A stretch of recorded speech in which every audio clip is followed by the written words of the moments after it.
हाँ, तो आज का वीडियो बहुत खास होने वाला है आपका, क्योंकि राजस्थान की सबसे बड़ी वैकेंसी या एक ऐसा मान लो कि राजस्थान की सबसे बड़ी नौकरी वो है RAS, Rajasthan administrative service, Rajasthan लोक प्रशासनिक सेवा। ठीक है, राजस्थान लेवल पर सबसे बड़ी होती है, ये हर राज्य में होती है, अपने अपने राज्यों के अंदर अपनी अपनी ये स्टेट सेवाएं होती है। ठीक है, स्टेट सर्विस होती है। जैसे हमारे राजस्थान में तो राजस्थान स्टेट सर्विस हो गई, राजस्थान पब्लिक एडमिनिस्ट्रेशन हो गई, ऐसे यूपी की है तो यूपी PCS, ऐसा अलग अलग सब जगह होता है। ठीक है, तो पूरी डिटेल बताऊंगा, मेरे साथ के साथ आप लिख सकते हो और आपको इसका पूरा अंदाजा हो जाएगा कि क्या क्या सब्जेक्ट होते हैं, कितने मार्क्स का पेपर होता है, और बहुत ही शानदार जॉब है। राजस्थान में पोस्टिंग रहती है, बहुत मज़े हैं इसके अंदर। ठीक है, तो आप फुल फॉर्म चाहते हो तो फुल फॉर्म लिख देता हूँ, राजस्थान एडमिनिस्ट्रेटिव सर्विस। ठीक है, और हिंदी में बोलते हैं इसको राजस्थान प्रशासनिक सेवा। बहुत ही बढ़िया शानदार रिपोर्टेड जॉब है, इसकी पूरी डिटेल देखेंगे अपन आज। ये नौकरी कब लगती है, छोटी सी बात बता दूं पहले कि क्वालिफ़िकेशन की अगर अपन बात की जाए, ठीक है, क्वालिफ़िकेशन का मतलब होता है हिंदी में योग्यता, मतलब आपके पास में क्या स्टडी होनी चाहिए, पढ़ाई क्या होनी चाहिए। तो आपके पास में होना चाहिए ग्रेजुएशन। ग्रेजुएशन का मतलब होता है स्नातक। ठीक है, ग्रेजुएशन का मतलब स्नातक, मतलब मैं लोकल लैंग्वेज में बोलूँ, आप 10th लेवल के बच्चे हो तो अगर आपको पूरा नहीं बताओ तो 12वीं के बाद में 3 साल की कॉलेज होनी चाहिए, मतलब 15वीं पास आप होने चाहिए। सिंपली मैं ये कहना चाह रहा हूँ। ठीक है, और इसकी एक खास बात है कि कोई सी भी स्ट्रीम से हो, भले आप साइंस से कॉलेज कर रखी हो आपने 12th के बाद, है ना, 12वीं तो पास करनी उसके बाद में first year second year final, बस ये ग्रेजुएशन चाहिए होती है। कोई परसेंटेज की ज़रूरत नहीं है। साइंस से चाहे आपने BSc किया हो, भाई साइंस वाला क्या करेगा, ग्रेजुएशन बोलते हैं उसको BSc। आर्ट्स वाला क्या करेगा, BA। ठीक है, और जिसके कॉमर्स है वो क्या करेगा, BCom। ठीक है, बस ये 3, कोई सी भी स्ट्रीम हो ये डिग्री आपके पास होनी चाहिए, मतलब 15वीं पास जब हो जाएंगे आप किसी भी स्ट्रीम से तो आप BCom तो BCom, BA तो BA और BSc तो BSc, bachelor of science, bachelor of arts, bachelor of commerce. ठीक है, ये करने के बाद में परसेंटेज का कोई इशू नहीं है। यहाँ पर परसेंटेज चाहे कितने भी हो, बस आप पास होने चाहिए। किसमें, ग्रेजुएशन में। कोई परसेंटेज का इशू इसके अंदर बिल्कुल भी नहीं है। चलो ये 2 बातें समझ में आ गई। 21 एज मैंने लिखी, एज आपके पास 21 ईयर्स होनी चाहिए, जो इजीली हो जाएगी आपके पास। जैसे आप 15वीं पास करोगे तो हर कोई स्टूडेंट 21 साल का हो जाएगा, ये ध्यान रखना। ठीक है, ये छोटी सी बातें, बहुत इंपॉर्टेंट सी बातें। एक तो ये थी, कोई चश्मे के नंबर इसमें कोई दिक्कत नहीं है, फिजिकली कैसा भी हो कोई दिक्कत नहीं है, आराम से नौकरी लगती है। इसमें कोई वो बेल्ट की जॉब वाले जो इशू होते हैं कि चश्मा नहीं होना चाहिए, नज़र, वो इसमें कोई इशू नहीं है। ठीक है, क्योंकि इसके अंदर पोस्ट ऐसी होती है। चलो, और अब मैं इसकी बात करता हूँ, ये थोड़ी जगह बचा के रखेंगे, वापस आएंगे यहाँ पर। अब इसकी बात करता हूँ मैं आपके RS के अंदर फर्स्ट फेज़, 3 फेज़ होते हैं इसके अंदर। ठीक है, फर्स्ट फेज़ का मतलब है आपका पहला पेपर होगा प्रीलिम्स, हिंदी में बोलते हैं प्रारंभिक परीक्षा। ठीक है, प्रारंभिक परीक्षा आपकी इसके अंदर होगी। प्रारंभिक परीक्षा का मतलब है प्री जो आपके ऑब्जेक्टिव होगा, पूरी बात को ध्यान से समझना। ऑब्जेक्टिव ये परीक्षाएं होगी, एग्जाम होगा, और 200 नंबर का पेपर होगा, पूरी बात समझना। प्री परीक्षा जो होगी, री बड़ा आएगा कि भाई वो देख लेना। प्री परीक्षा ऑब्जेक्टिव 200 मार्क्स की होगी, 200 नंबर की होगी, पूरी बात समझना। ऑब्जेक्टिव पेपर होगा, मतलब ABCD वाला टिक करने होंगे आपको, OMR शीट भर दी जाएगी। और प्रीलिम्स के अंदर आपके 1/3 नेगेटिव मार्किंग भी रहती है। नेगेटिव मार्किंग का मतलब ये होता है बच्चों कि अगर आपने एक क्वेश्चन गलत किया तो आपके 1/3 मार्क्स कट जाएंगे, अगर गलत हुआ है तो। मतलब कहने का ये है कि अगर आपने सपोज 1/3 है और ये 9 क्वेश्चन, अगर जैसे ये तो 3 नंबर कट गए, मतलब अगर आपने 9 क्वेश्चन आपके गलत हुए तो 3 नंबर आपके कट जाएंगे। 1/3 इसका मतलब ये होता है, एक गलत तो उसके दूसरे वाले जो सही क्वेश्चन है उसका 1/3 और काट लिया जाता है। इसलिए जितना आता है वही किया जाता है, जो नहीं आता उसको छोड़ दिया जाता है। क्यों? क्योंकि वैसे इसकी प्रीलिम्स को सिर्फ अपन को पास ही करना होता है। एक खास बात और है, प्रीलिम्स के जो मार्क्स होते हैं वो आपके सिलेक्शन में कोई मायने नहीं रखते, मतलब मार्क्स ऐड नहीं होते। प्रीलिम सिर्फ क्वालिफाइड एग्जाम है, मतलब इसको आपको सिर्फ क्वालिफाई करना है, मतलब इसको आपको सिर्फ और सिर्फ पास करना है। इसको पास किया तब आप मेंस में बैठोगे। प्रीलिम्स एग्जाम आपको सिर्फ पास होना है, 200 नंबर का पेपर होता है, वो अलग अलग मेरिट रहती है। कभी 100 पे पास हो जाते हैं, कभी 120 पे पास हो जाते हैं, कभी 130 नंबर वाला पास हो जाता है। ठीक है, और प्रीलिम्स पास होने के बाद में आप मेंस बैठोगे, लेकिन प्रीलिम्स के मार्क्स मेंस में इंटरव्यू में नहीं जुड़ेंगे। मतलब फाइनल सिलेक्शन जो बनेगी, मेरिट जो बनेगी फाइनल सिलेक्शन की, वो मेंस और इंटरव्यू दो में ही बनेगी। अभी बता दूंगा पूरी डिटेल आगे, लेकिन ये ध्यान रखना इस एग्ज़ाम को सिर्फ पास करना होता है। फिर रही बात इस एग्ज़ाम में आता क्या है, तो इसमें ऑल सब्जेक्ट आते हैं। मतलब कैसे कि एक तो 10th लेवल के 5 सब्जेक्ट संस्कृत को छोड़ के, मतलब हिंदी और इंग्लिश, हिस्ट्री, पॉलिटी, साइंस सारे आते हैं इसके अंदर। रीजनिंग भी आती है, मैथ्स भी आती है, साइंस भी आती है, थोड़ा बहुत कंप्यूटर नॉलेज भी होना चाहिए, और अपना थोड़ी कॉन्स्टिट्यूशन की बातें भी आती है, पॉलिटी, मतलब सब कुछ इसके अंदर, बायोलॉजी की बातें भी आती है, नॉर्मल फिजिक्स की बातें भी आती है, केमिस्ट्री की बातें भी आती है, मतलब सारी बातें, मिक्स पेपर होता है ये। सब कुछ इसके अंदर 5-5, 10-10, 5-5 क्वेश्चन, थोड़े करंट के क्वेश्चन भी आते हैं, स्पोर्ट्स वाले, ये सब मिला के एक मिक्स्ड पेपर होता है प्रीलिम्स का, जो आपको 10th लेवल की अच्छी खासी स्टडी अगर अच्छी कर रखी है, सारे सब्जेक्ट की अगर पकड़े तो ये क्लियर हो जाता है पेपर।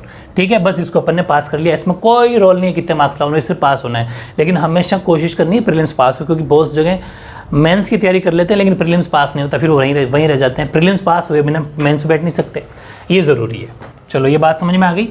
अब सेकेंड जो फेज़ होता है, पूरी बात समझना, दूसरी जो परीक्षा होगी वो होगी मेंस। बस सिलेक्शन यही होता है मेंस, क्योंकि ये तो पास हो गई, मार्क्स जुड़े नहीं, खत्म। मेंस जो होता है रिटन, मतलब ये लिखित परीक्षा होती है, लिखित एग्जाम होंगे। ये पेपर दिया जाएगा, आपको लिखना है, जैसे आप 10th 12th के एग्जाम लिखते हैं, अपन ग्रेजुएशन लिखते हैं, वैसे रिटन। बस सिलेक्शन है, इसीलिए रिटन पर ही पकड़ मजबूत होनी चाहिए। रिटन सिलेक्शन दे देगा कैसे, और ये इसके होते हैं पेपर 4 पेपर होते हैं, 200 200 200, मतलब 200 200 200, 800 नंबर का यहाँ पर मामला है। ये जुड़ेंगे अपने सिलेक्शन में, तो 800 नंबर का ये, और 100 नंबर का होता है इंटरव्यू, भी बात करेंगे। ये चारों जो पेपर होते हैं, 4 पेपर होंगे आपके यहाँ पर मेंस के अंदर, first paper, second paper, third paper और फोर्थ पेपर, ये 4 पेपर होंगे। ठीक है, फोर्थ पेपर तो आप अभी भी लिख सकते हो, ये होता है लैंग्वेज का। लैंग्वेज का मतलब भाषा का मतलब हिंदी और इंग्लिश का ये पेपर होता है। सामान्य हिंदी और सामान्य अंग्रेजी, मतलब जनरल इंग्लिश और जनरल हिंदी। हिंदी और इंग्लिश का पेपर होता है। हिंदी इंग्लिश का मतलब उनकी ग्रामर का, हिंदी व्याकरण, जैसे संधि, समास, जितने भी अनेकार्थ शब्द, पर्यायवाची, लोकोक्ति, मुहावरे, ये जितने भी अपने पढ़ रखे हैं सारे इसके अंदर आ जाएंगे। शब्द शुद्धि, वाक्य शुद्धि, ठीक है। और इस इंग्लिश के अंदर, इंग्लिश में उसकी ग्रामर, मतलब आनी ग्रामर ही है, वन वर्ड आ जाएंगे, वोकेबलरी आ जाएगी, tense, active passive, direct indirect, modal, ये जितने भी अपने जो 10th पढ़े ना, उनसे थोड़ा ज़्यादा और टॉपिक जुड़ जाते हैं। तो 15 टॉपिक के लगभग समथिंग ये दोनों पेपर होते हैं। 200 नंबर का पेपर ये होता है। ये देखो, इसीलिए मैं कहता हूँ हिंदी इंग्लिश की पकड़ अगर आपकी मजबूत है, सिलेक्शन 200 का है, ये 200 नंबर का यहाँ पर योगदान है। बहुत अच्छे मार्क्स यहाँ पर लिए जा सकते हैं, हर कोई, चाहे कोई सी भी स्ट्रीम से हो। अब मेन 3 पेपर, तीनों को डिटेल बताता हूँ आपको, होंगे चारों 200 200 200 200 के, और टाइम मिलता है हर पेपर में 3 घंटे। ये भी साइड में कहीं लिख लेना, हर पेपर 3-3 घंटे का होता है। 3 घंटे 3 घंटे 3 घंटे 3 घंटे, ठीक है। ये एग्ज़ाम 4 दिन करवाए जा सकते हैं, कैसे भी करवाए जा सकते हैं, वो अलग अलग सिस्टम होता है, ठीक है ना। तो 3 या फिर एक मॉर्निंग में इवनिंग में, फिर अगले दिन एक मॉर्निंग इवनिंग, ऐसा भी हो सकता है, वो उस टाइम की बात है। 3-3 घंटे के पेपर होते हैं, रिटन एग्ज़ाम ये होता है, ठीक है। जिसके अंदर 15 शब्द वाले भी लिखे एग्जाम क्वेश्चन आते हैं, 30 वाले, 50 वाले, 100 वाले, ऐसे शब्दों में अपन को आंसर देना होता है, ठीक है। ये ध्यान रखना। अब मैं बात करता हूँ फर्स्ट पेपर, सेकंड पेपर और थर्ड पेपर की, जो सब्जेक्ट वाले हैं, और आपको ये अंदाज़ा लगाना है कि इस सिलेबस के अकॉर्डिंग हमें क्या सब्जेक्ट लेना चाहिए। मैं नहीं कहूँगा, आप खुद सोच लोगे, ठीक है। चलो फिर इतना उतारो, फिर बताता हूँ।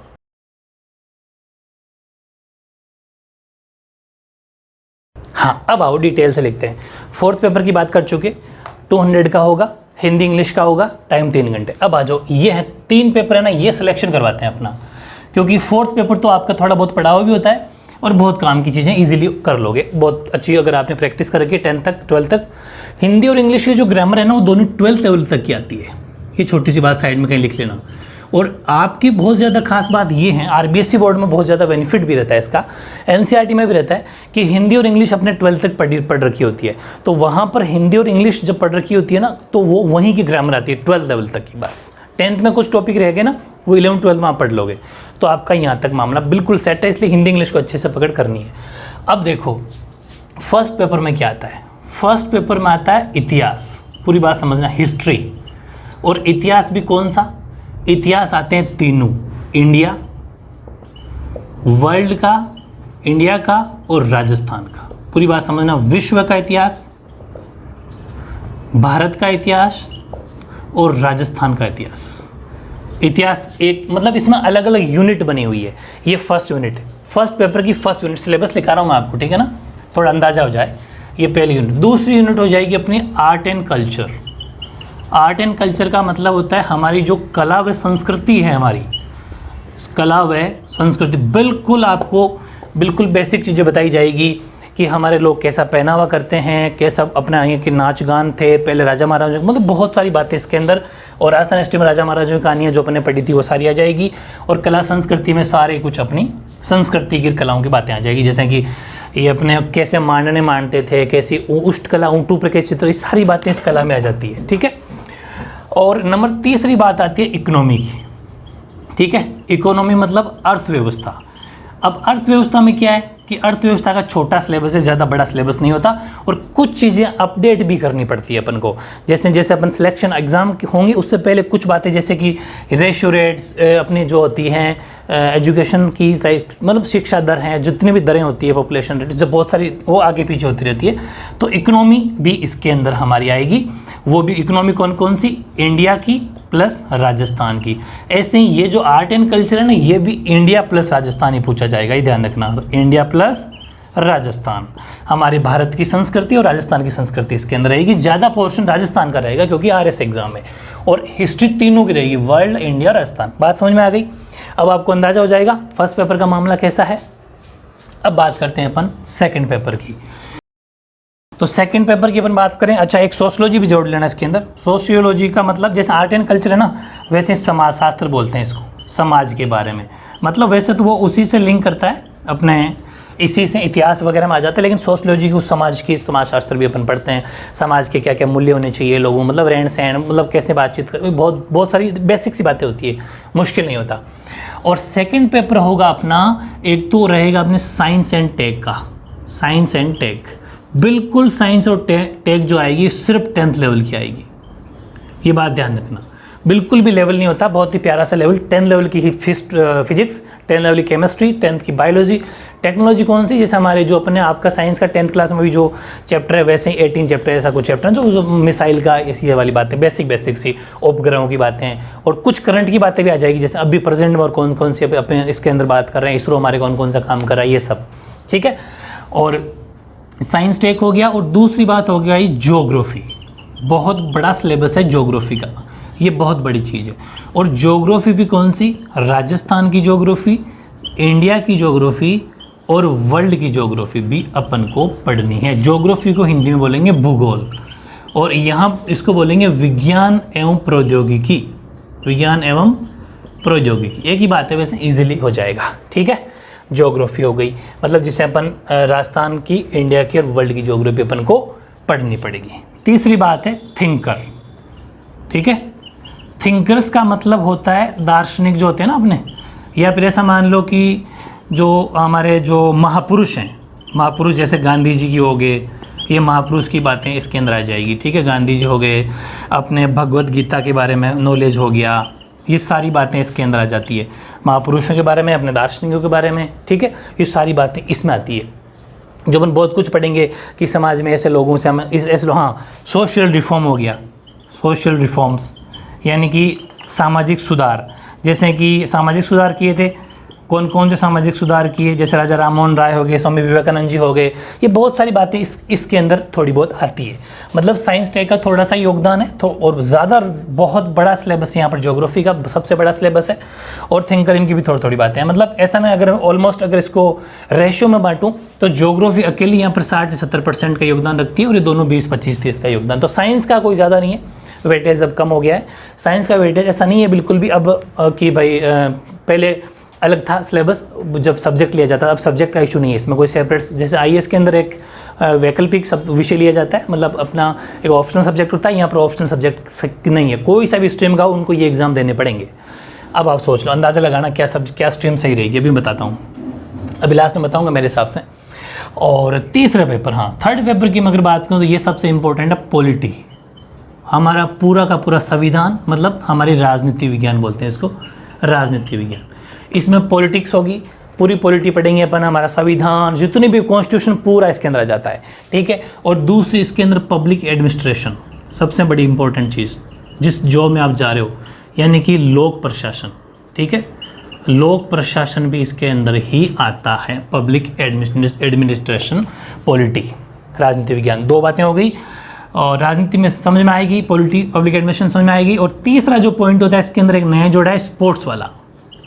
स्पोर्ट्स बोल दो चाहे योगा बोल दो, खेल व योगा, योगा मतलब योग, जो अपन योग करते हैं ना, योग की पूरी डिटेल, कौन सा योग कैसे हैं उनके सिस्टम, बहुत इंपॉर्टेंट चीज़ जोड़ी है स्पोर्ट्स और योगा वाली, ठीक है ना। ये भी हमारे इसी के अंदर आता है, जो हमारे को थर्ड पेपर है, ठीक है। ये था थर्ड पेपर। और पॉलिटी थोड़ी डिटेल में आती है यहाँ पर, अकेली लगभग 70-75% का योगदान रखती है। जैसे कि हमें हमारे इंडिया की विदेश नीति कैसी है, मतलब फॉरेन पॉलिसी, ठीक है। विदेश नीति मतलब फॉरेन पॉलिसी होती है, हमारी फॉरेन पॉलिसी कैसी, जैसे भाई भारत पाकिस्तान, भारत बांग्लादेश, भारत जो हमारे पड़ोसी देश हैं उनके साथ में हम कैसे हैं, हमारी फॉरेन पॉलिसी कैसी है। और जो हमारे कानून की बातें हैं, मतलब विधि की जो बातें हैं, लॉ की जो बातें हैं, लॉ, इनके बारे में जैसे कौन कौन सा कानून क्या क्या हमें सिखाता है, क्योंकि ये तो पता होना चाहिए हमारे हक अधिकारों का, ये भी इसके अंदर पढ़ा जाता है। वैसे पॉलिटिक्स आप समझते हो, उनमें सारे हक, कानून, कायदे, आर्टिकल, अनुच्छेद, अधिकार सब इसमें आ जाते हैं, ठीक है। और फोर्थ पेपर हमारा हिंदी और इंग्लिश का रहेगा, जिसके अंदर सारी ग्रामर है, इसमें निबंध वगैरह भी रहते हैं, ऐसे वगैरह, ठीक है। ये सारे पार्ट इसके अंदर आ जाता है। बहुत ही प्यारा सा पेपर है, 200 200 200 200 800 नंबर का एक रिटन एग्जाम होता है। जितने मार्क्स लाए जा सकते हैं आपको यहाँ पर लाना होता है, ठीक है। और अपने अगर यहाँ 800 में अच्छे खासी, देखो ये मेरिट अलग अलग रहती है, 50%, 350 400 वाले भी टॉप लेवल में आ जाते हैं, क्योंकि इतने मार्क्स आते हैं इसमें, क्योंकि रिटर्न मार्क्स बहुत कटते हैं। वो खैर आगे की बात है, उसमें आपको दिमाग नहीं लगाना, अपन को ये पढ़ने वाली बातें समझनी है। ये हो गया 800। और 100 नंबर का होगा इंटरव्यू, ठीक है। 100 नंबर का इंटरव्यू का मतलब होता है, हिंदी में बोलते हैं साक्षात्कार, ठीक है। 100 नंबर का साक्षात्कार होगा, ठीक है। और इंटरव्यू बेसिक से क्वेश्चन पूछते हैं, 5-4 क्वेश्चन तो फिक्स ही है। आप जिस एरिया से आते हो, आप किस डिस्ट्रिक्ट से आते हो, वहाँ के बारे में पूछा जाएगा। जिस तहसील से आते हो उससे पूछ लिया जाएगा। आपने ग्रेजुएशन में क्या कर रखा है उस सब्जेक्ट के बारे में पूछ लिया जाएगा। इससे पहले कोई जॉब लग रही है उसके बारे में पूछ लिया जाएगा। ऐसे बेसिक से क्वेश्चन होते हैं, इंटरव्यू में तो कोई घबराना ही नहीं है।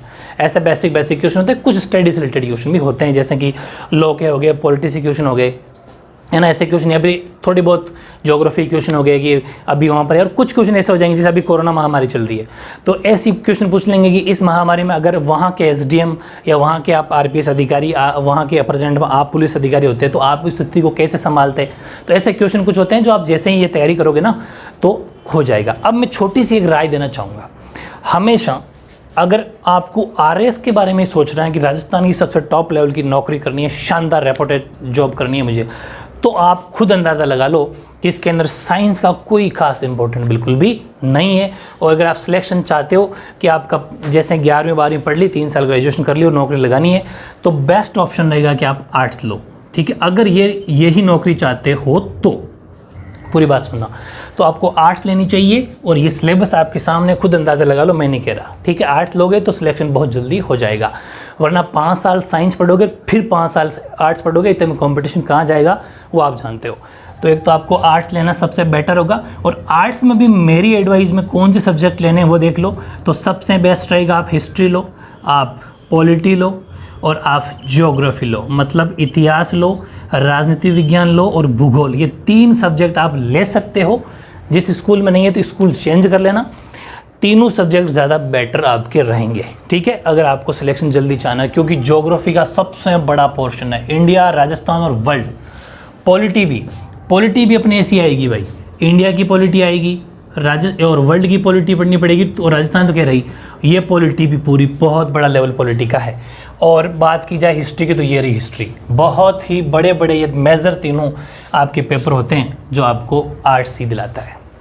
यही है सिलेक्शन, क्योंकि ये 60 से 70% अकेले योगदान है इनका, बाकी का तो 10-20% रोल होता है। ये बात आपको समझनी है। और ओवरऑल जो आपकी मेरिट बनेगी वो बनेगी 900 नंबर पर। 800 का तो पेपर, 100 का इंटरव्यू, 900 नंबर की मेरिट बनेगी। जितने मार्क्स आएंगे वो कट ऑफ पे डिपेंड करेगी कि 900 में से कितने मार्क्स आते हैं। थोड़ा बताता हूँ डिटेल में, एक बार ये उतारो।